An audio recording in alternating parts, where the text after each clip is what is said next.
Some of the first gold chains date back to the ancient cultures of Iraq and Greece.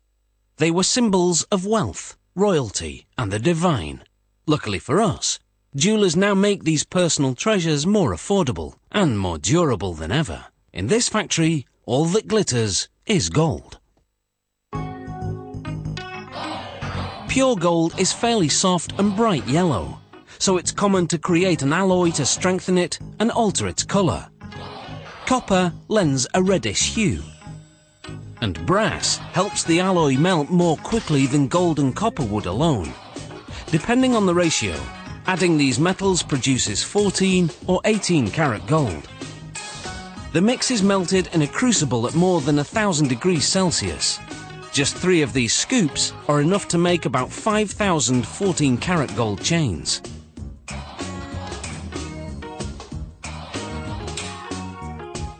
The molten alloy is poured into a casting machine.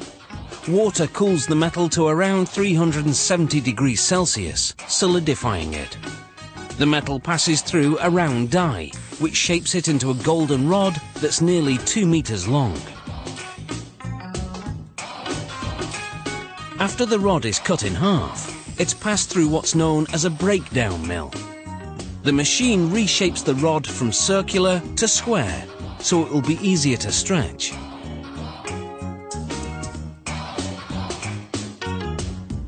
The next stop is called a tandem mill. It has 12 rollers that stretch the rod until it's as thin as a piece of spaghetti. As it emerges, rollers shape the rod into a coil that's 24 meters long. The coiled metal is softened in an oven. Then what's now a wire is uncoiled and continues to stretch as it's passed through a die lined with industrial diamonds. To prevent overheating, the machine sprays lubricant to cool the wire while reducing it to the width of a human hair, its final size.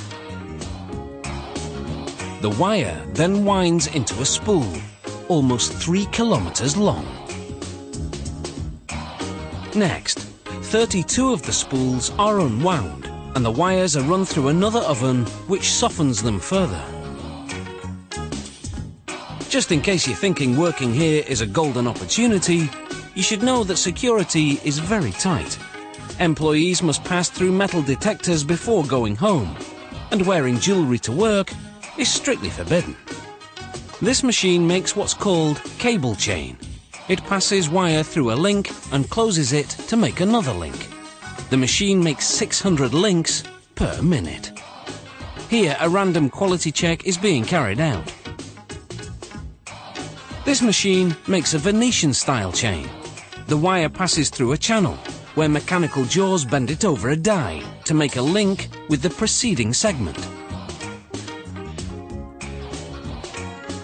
To make what's called a spider style, this machine passes a wire through up to 5 loops before closing the link.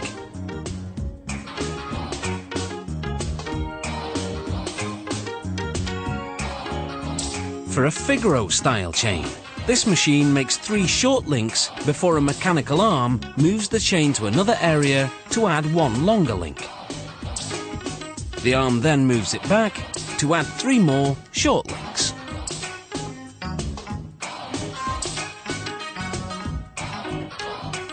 The simplest style is known as a rope chain. To make it, this machine threads a wire through, then closes it to make another loop.